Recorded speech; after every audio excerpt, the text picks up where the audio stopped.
Hello കൂട്ടുകാരെ, ഇന്ന് നമുക്കൊരു 16 കിലോ സാൽമൺ കട്ട് ചെയ്ത് വെക്കുന്നത് കണ്ടാലോ?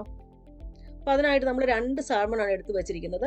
ഇവിടെ ഒരു മലയാളി പുള്ളിക്കാരൻ്റെ വീട്ടിലാണ് ഈ ഫിഷും വെജിറ്റബിൾസും സ്റ്റേഷനറിയൊക്കെ സെയിൽ ചെയ്യുന്നത്. അപ്പോൾ ആ ആളുടെ വീട്ടിൽ നിന്ന് നമ്മൾ വാങ്ങിച്ചാണിത്.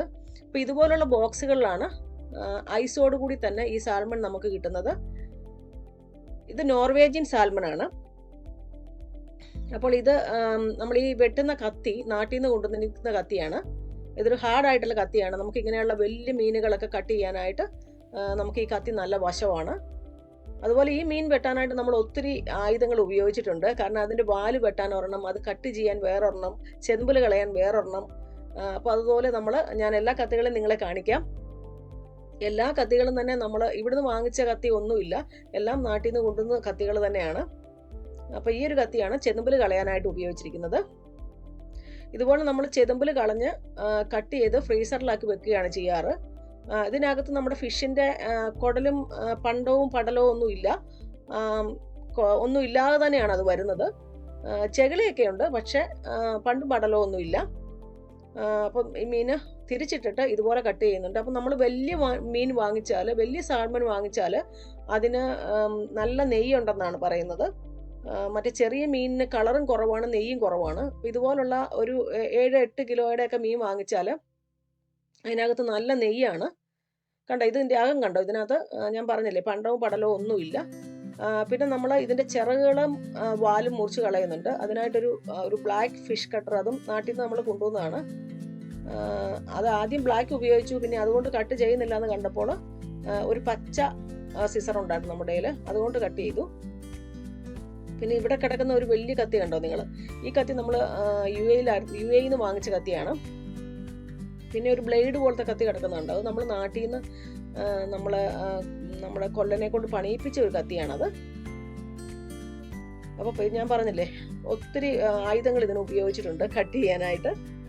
ഇത് നമ്മൾ അതുപോലെ തന്നെ ഔട്ട്ഡോർ ആണ് കട്ട് ചെയ്തിരിക്കുന്നത്. വീടിനകത്ത് നമുക്ക് ഇതുപോലെ കട്ട് ചെയ്യാനുള്ള സൗകര്യമില്ല, അതുകൊണ്ട് നമ്മൾ പുറത്തിട്ട് കട്ട് ചെയ്തെടുത്തിരിക്കുകയാണ്. കണ്ടോ, ഇതിൻ്റെ കളർ കണ്ടോ? ഇത് വലിയ സാൽമൺ വാങ്ങിച്ചാലേ നമുക്ക് ഇതുപോലെ നല്ലൊരു ഓറഞ്ച് കളറിൽ കിട്ടുള്ളൂ.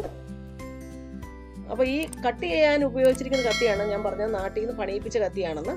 അത് നല്ല മൂർച്ചയുള്ള കത്തിയാണ്. ഇതുപോലെ പീസുകളാക്കി നമ്മൾ മുറിച്ച് പോളിത്തീൻ ബാഗുകളായിട്ട് വെക്കും. അപ്പം ഞാൻ സാൽമൻ്റെ പലതരത്തിലുള്ള റെസിപ്പീസുമായിട്ട് ഇനിയും വരുന്നുണ്ട്. അപ്പോൾ നിങ്ങൾ ചാനൽ സബ്സ്ക്രൈബ് ചെയ്ത് വെക്കണം, പെപ്പർ ടേബിൾ സബ്സ്ക്രൈബ് ചെയ്ത് വെക്കണം, ബെല്ലൈക്കൺ പ്രസ് ചെയ്ത് വെക്കണം, എന്നാലേ നിങ്ങൾക്ക് നോട്ടിഫിക്കേഷൻ കിട്ടുകയുള്ളൂ.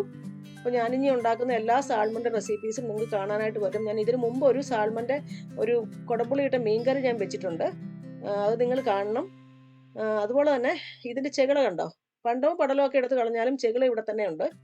അപ്പോൾ ചെകിളയും കൂടെ എടുത്ത് കളഞ്ഞിട്ടാണ് നമ്മൾ വെക്കുന്നത്. ഈ തല അതായത് ഈ സാൽമൻ്റെ തല നമുക്ക് നല്ലൊരു ബിരിയാണി ഉണ്ടാക്കാനായിട്ട് സാധിക്കും. അപ്പോൾ അത് ഞാൻ ചെയ്യുമ്പോൾ നിങ്ങൾക്ക് അപ്ലോഡ് ചെയ്ത് കാണിച്ചു തരാം എങ്ങനെയാണ് ഈ സാൽമൻ്റെ ബിരിയാണി, തലയുടെ ബിരിയാണി, സാൽമൺ തലയുടെ ബിരിയാണി എങ്ങനെയാണ് ഉണ്ടാക്കുന്നതെന്ന്. അപ്പോൾ ഇതുപോലെ ഒന്ന് പൊക്കി കാണിക്കാനായിട്ട് ഞാൻ പറഞ്ഞുകൊണ്ട് ഇങ്ങനെ ഒന്ന് ലോങ്ങിറ്റ്യൂഡിലായിട്ട് ഇങ്ങനെ പൊക്കി പിടിച്ച് കാണിച്ചിരിക്കുകയാണ്. അപ്പോൾ നമ്മൾ രണ്ടാമത്തെ സാൽമണും ചെതുമ്പലെല്ലാം കളഞ്ഞ് വെട്ടി വയ്ക്കുന്നുണ്ട്. ഇത് കണ്ടോ, ഇതിനകത്ത് ബ്ലഡ് കണ്ടോ? ഫ്രഷ് സാൽമൺ ആണ്, അതുകൊണ്ടാണ് നല്ല ഫ്രഷ് ബ്ലഡ് ആയിട്ടിരിക്കുന്നത് കണ്ടോ. അപ്പോൾ ഇതിൻ്റെയും ചെകിളയെല്ലാം എടുത്ത് കളഞ്ഞ് നമ്മൾ 2 മീനും വെട്ടി വെച്ചിട്ടുണ്ട്. ഏകദേശം ഒരു 10-16 പീസ് തന്നെ ഉണ്ടത് കണ്ടോ. ഇതുപോലെ പോളിത്തീൻ ബാഗുകളായിട്ട് നമ്മൾ ഫ്രീസറിലേക്ക് സൂക്ഷിക്കുകയാണ് ചെയ്യുന്നത്. നമ്മുടെ ചാനൽ ആരെങ്കിലും സബ്സ്ക്രൈബ് ചെയ്യാത്തവരുണ്ടെങ്കിൽ ചാനൽ സബ്സ്ക്രൈബ് ചെയ്ത് വെക്കണം. നിങ്ങൾക്ക് ഇഷ്ടപ്പെട്ട റെസിപ്പി ആണെങ്കിൽ നിങ്ങൾ ഷെയർ ചെയ്ത് കൊടുക്കണം. അതുപോലെ കമൻറ്റ് ചെയ്യണം. നിങ്ങൾ ലൈക്ക് ചെയ്യാൻ മറക്കരുത്. ഇനിയുമുള്ള ഇനിയും സാൽമൺ റെസിപ്പീസുമായിട്ട് നമ്മൾ വീണ്ടും വരുന്നതാണ്. അപ്പോൾ ഈ സാൽമൺ വാങ്ങിച്ച കൂട്ടത്തിൽ ഞങ്ങൾ കുറച്ച് വേറെ അധികം മീനും കൂടെ വാങ്ങിച്ചിട്ടുണ്ടായിരുന്നു. അതായത് ഈ ഒരു മീന്, ഇതിൻ്റെ പേര് സീബാസ് എന്നാണ്. ഇതുപോലെയുള്ള 2 മീനുകൾ ഇവിടെ കിട്ടും, സീബാസും സീ ബ്രീമും. ഇതൊരു പരന്ന മീനാണ് സീബാസ്. ഇതും നമ്മൾ പോളിത്തീൻ ബാഗുകളാക്കി വെക്കും. പക്ഷെ ഞാനിത് കട്ട് ചെയ്യുന്നില്ല. ഇത് കട്ട് ചെയ്താൽ ഇതിൻ്റെ ഫ്രഷ്നെസ് നഷ്ടപ്പെട്ട് കഴിഞ്ഞാൽ നമ്മൾ കറി വെക്കും രുചിയില്ല. അതുകൊണ്ട് ഇത് ഇങ്ങനെ തന്നെ പോളിത്തീൻ ബാഗുകൾ വെക്കാറാണ് ചെയ്യുന്നത്. ഇതൊരു ഏകദേശം ഒരു 6 കിലോയോളം ഉണ്ട്, 6-7 കിലോയോളം ഉണ്ട്. ഒരു മീൻ ഏകദേശം ഒരു 1/2 കിലോ മിച്ചം വരുന്നുണ്ട്. അപ്പോൾ ഞാൻ പറഞ്ഞതുപോലെ നിങ്ങൾ സബ്സ്ക്രൈബ് ചെയ്യാൻ മറക്കരുത്, ലൈക്ക് ചെയ്യാൻ മറക്കരുത്, കമൻറ്റ് ചെയ്യാൻ മറക്കരുത്, ബെല്ലൈക്കൺ പ്രസ് ചെയ്ത് വെക്കുക, എന്നാലേ ഇനിയും ഇടുന്ന വീഡിയോസൊക്കെ നോട്ടിഫിക്കേഷൻ കിട്ടുകയുള്ളൂ. Thank you for watching.